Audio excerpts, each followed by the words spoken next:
Good morning class. Today we continue our topic height and distance. इस पर कुछ और क्वेश्चंस आज हम करेंगे। तो मैंने एक क्वेश्चन नोट कर रखा है, इसमें क्वेश्चन पर रीड कर लें पहले। The angle of elevation of the cloud from a point 60 metre above the lake. एक लेक है, उससे 60 मीटर की ऊंचाई पर एक पॉइंट है एंड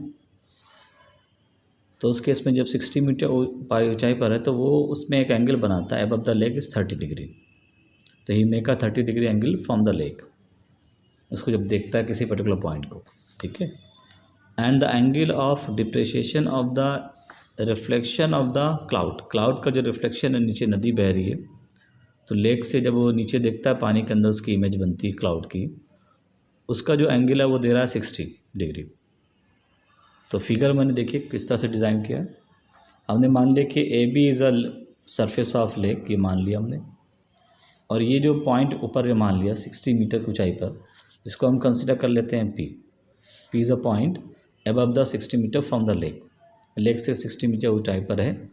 और ये जब किसी क्लाउड को देख रहा है, क्लाउड मान लिया ये ऊपर है, इस पॉइंट पर क्लाउड है, this is a cloud C point, तो यहाँ से इसका जो एंगल बन रहा है ये 30 डिग्री है। और इस क्लाउड की इस लेक के अंदर जो इमेज आई वो डी पॉइंट पर आ गई है और वहाँ से उसका एंगल बना रहा है 60 डिग्री। तो हमें बताना है कि क्लाउड लेक से कितनी हाइट पर है, मतलब यहाँ से यानी बी से सी की जो डिस्टेंस है वो कितना है, वो हमें डिफाइन करना, वो हमें सॉल्व करके बताना है। तो हम पहले कंसिडर कर ले कि बी से सी तक की जो डिस्टेंस है वो मान लिया हमने एच है, दिस इज़ अ एच। अब क्योंकि ये 60 है, पी ए 60 है, तो बी से क्यू तक की जो डिस्टेंस है वो भी 60 होगी। तो ये सी से क्यू की जो डिस्टेंस हो जाएगी वो h माइनस 60 लिखेंगे हम यहाँ पर। हम इसको लिख देते हैं h माइनस 60, यहाँ से यहाँ तक की डिस्टेंस h माइनस 60 आपकी सी से क्यू की डिस्टेंस हो गई। बट जो नीचे वाली डिस्टेंस है जहाँ पे इसकी इमेज बन रही, क्योंकि ये इसकी हाइट अगर h है तो सेम रिफ्लेक्शन नीचे मिलेगा, तो ये भी हाइट यहाँ से यहाँ तक h होगी।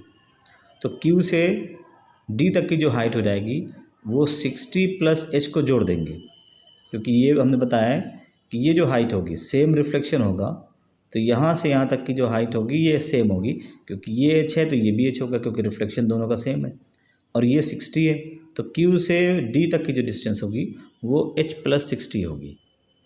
तो इस तरह से हमें ये इमेज फॉर्मेशन मिल जाती है। अब हम इसमें दो ट्रायंगल कंसिडर करेंगे, पहला सी पी क्यू कंसिडर करेंगे एक, और दूसरा क्यू पी और डी, इन दोनों को सॉल्व करके एच की वैल्यू फाइंड आउट करेंगे। जितनी चीज़ें बताई वो आप लिख सकते हैं, उसको अपनी लैंग्वेज में कन्वर्ट करके लिखिए, ठीक है।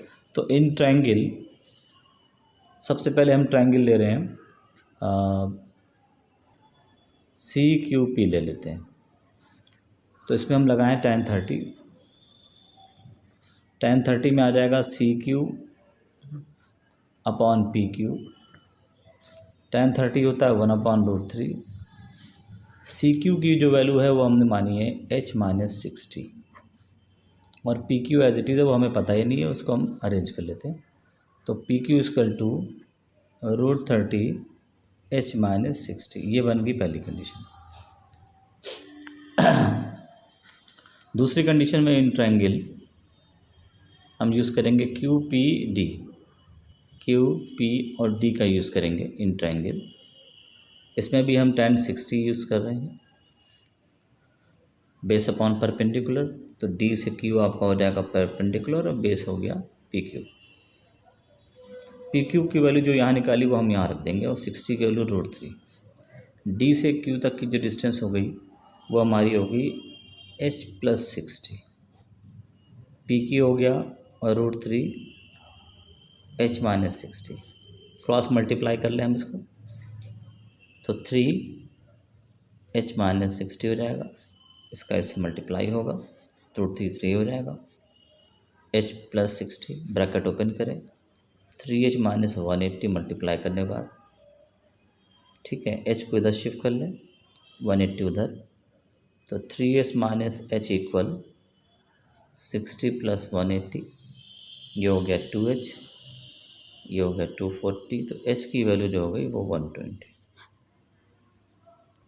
तो h हमारा 120 मीटर हो गया। तो इस तरह से हम बता सकते हैं कि जो हमारा जो क्लाउड है वो लेक से 120 मीटर की ऊंचाई पर है। ठीक है, तो आप इस कैलकुलेशन को घर में 1-2 बार रिपीट करिए जिससे आपको इसका क्लियर हो जाएगा। Now the second question is there. अब आते हैं सेकंड क्वेश्चन पर। The angle of elevation of an aeroplane, एक एरोप्लेन है जिससे कि हम देख रहे हैं किसी ज़मीन के सरफेस से, ठीक है, और वो ग्राउंड से लगभग 45 एंगल पर बना रहा है angle. An angle of elevation of a aeroplane from a point on the ground is 45 degree. After flying the 15 second, 15 second के बाद देखें कि the elevation will be change, उसका एलिवेशन बदल जाता है, change to 30 degree. If the aeroplane is flying of the height of, उसकी जो हाइट है, जो फ्लाइंग की हाइट है वो 2500 मतलब 2500 मीटर की बात कह रहा है, 2500 मीटर। तो find the speed of aeroplane, तो हमें एरोप्लेन की स्पीड बतानी है। लेट अस कंसिडर, हम मान लें एक पॉइंट हमारा ए यहाँ है, बी यहाँ पर है। एरोप्लेन पहले ए पॉइंट पर था, ग्राउंड में कोई पॉइंट कंसिडर कर ले हम, और वहाँ से उसकी कैलकुलेशन को देखते हैं कि अगर एरोप्लेन जब ए पॉइंट को देख रहा था उस वक्त एंगल बना रहा था, ठीक है, और जब बी पॉइंट पे पहुंचा तो 15 सेकंड बाद ये मान लो यहाँ पहुंच गया तो उस वक्त कुछ एंगल बनाएगा। तो पहले बना रहा था 45, तो ये हो गया पहला वाला 45, और दूसरा एंगल हो जाएगा 30 डिग्री। दोनों में 2 लाइन परपेंडिकुलर आप ऐसे ड्रा कर लीजिए, और ये हाइट आपको दे दी गई 25 मीटर यहाँ से यहाँ तक, तो ये भी सेम हाइट होगी, एंगल आपका ये हो गया। अब आपको बताना है कि इसकी स्पीड क्या होगी। स्पीड तब निकलेगी जब हम यहाँ से यहाँ तक की डिस्टेंस निकालें कि आखिर ए से बी तक पहुँचने में इसने कितने डिस्टेंस कवर किया। तो हमें हमारा मेन टारगेट होगा कि ए बी को फाइंड करना है। We find the distance of A B, हमें ए बी निकालना है। तो हमारे पास 2 रिलेशन है, हाइट पता है हमें ये, तो 2 ट्रायंगल बन सकता है, नीचे भी कुछ नाम दे दें, क्यू, ठीक है, और यहाँ पे ए है तो ए सी कर देते और बी है तो पी डी कर देते। तो चलिए in triangle A Q C ले लें हम। तो इसमें हमारे पास tan 45 इक्वल ए सी अपॉन क्यू सी हो जाएगा। क्यू सी को x और इसको y मान लेते हैं हम। चलिए tan 45 की वैल्यू 1, ए सी हमारा जो होगा वो बी डी के इक्वल होगा जो कि 2500 होगा। क्यू सी को हमने x माना तो x की वैल्यू आपको मिल गई 2500। फिर दूसरा ट्रायंगल जाएंगे, in triangle Q B D ले लें। तो यहाँ पर tan 30 degree B D upon Q D, tan 30 हो जाएगा 1/√3, बी डी आपका 2500, क्यू डी हो जाएगा x + y। तो हमें y फाइंड आउट करना है, तो x की वैल्यू हमें यहाँ पर निकली, उसको यहाँ पुट कर लेंगे, क्रॉस मल्टीप्लाई कर लें। x की जगह यहाँ पर 2500 + y, √3 इधर चला जाएगा, 2500 √3, तो y की वैल्यू मिल जाएगी √3 - 2500, 2500 बाहर कर ले, √3 - 1, ये आपका y आ गया। ये वैल्यू रूट के अंदर, तो इसको कैलकुलेट कर लें थोड़ा सा। √3 की वैल्यू होती 1.732 - 1, सब्ट्रैक्ट करिए तो 0.732 इंटू 2500, तो मल्टीप्लाई कर लीजिए, तो आफ्टर कैलकुलेशन मिलेगा 1830 मीटर। ठीक है, ये आपका y है जो कि किसके इक्वल हो जाएगा, वो ए बी के इक्वल हो जाएगा। ठीक, अब हमें निकालना है कि आखिर इसकी स्पीड क्या होती है। तो हमारे पास पता है कि स्पीड इक्वल टू होता है डिस्टेंस अपॉन टाइम।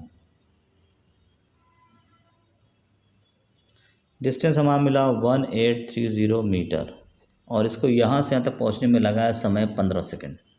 तो 15 सेकेंड से इसे हम डिवाइड कर देते हैं।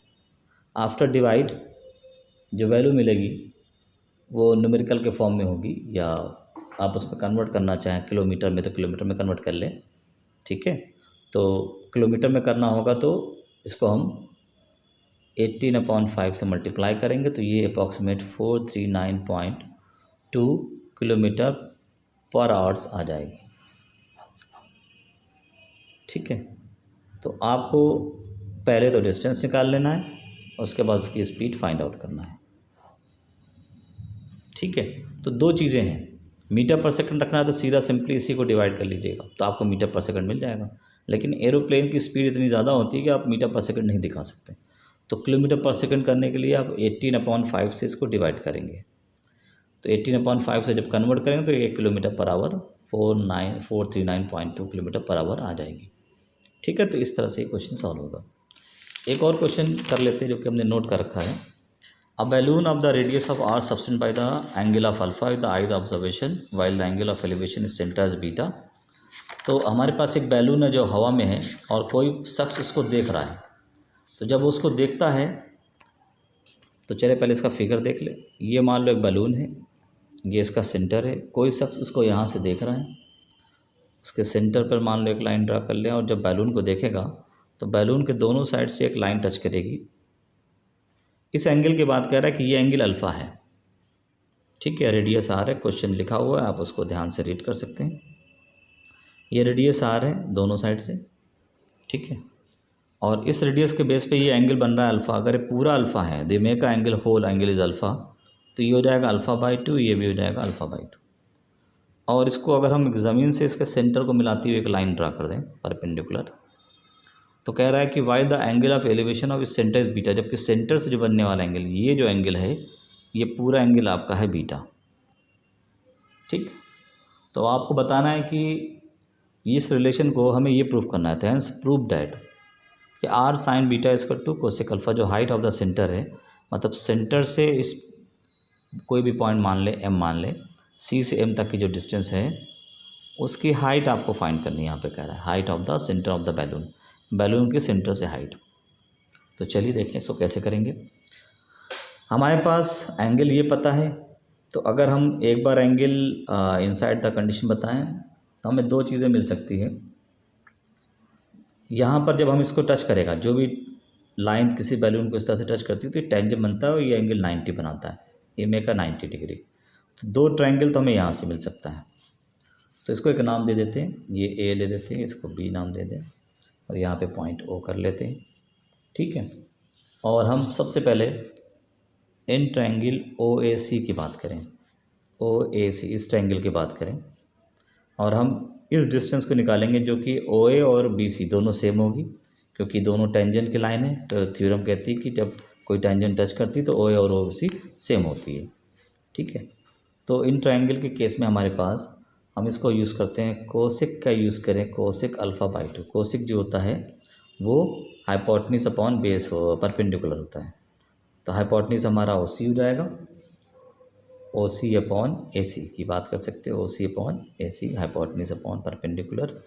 ठीक है, तो हम यहाँ से ओ सी की वैल्यू निकाल लें, ए सी हमारा आपका आर हो जाएगा, कोसेक अल्फ़ा/2, तो ओ सी हो जाएगा आर कोसेक अल्फ़ा/2। ये आपको वैल्यू ओ सी की मिल गई।